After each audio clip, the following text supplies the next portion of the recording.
Алло, бұл кім? Сағатбек аға, сіз ба? Иә, мен. Ассалаумағалейкум. Бұл мен ғой, ініңіз Жанатбек. Жанатбек, қалайсың? Жақсы, өздеріңіз қалайсыздар аға? Жақсы біз. Арман, Айданалар сабаққа барып келген шығар? Иә, барып келді ғой. Жарайды, сол. Айтпақшы аға, өткенде сіздің сыныптасыңызды көрдім ғой. Кімді? Кім еді? Атын ұмытып тұрмын, анау.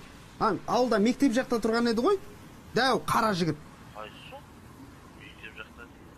Ой, анау, қалай айтсам екен? Ана, кішкене аяғын сылтып басады. Аяғын сылтып басады дейді. Менің ондай сыныптасым бар ма еді? Кім еді, құдай? Ой, салық комитетінде жұмыс істейтін.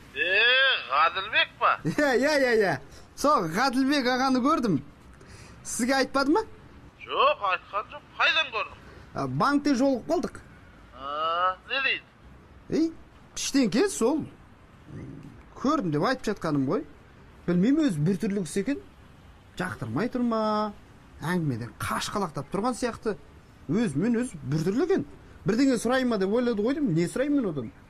Соны әшейін көрдім деп айтып жатқаным ғой. Айтпақшы, ана өткенде сіз не сұраған едіңіз ғой анау? Көлігіңіздің несін? Мен соны білдім ғой, айтпақшы. Қанша дейді? Ой, оның 4 түрлісі болады дейді. Өйткені оның әр түрлісі... Ау.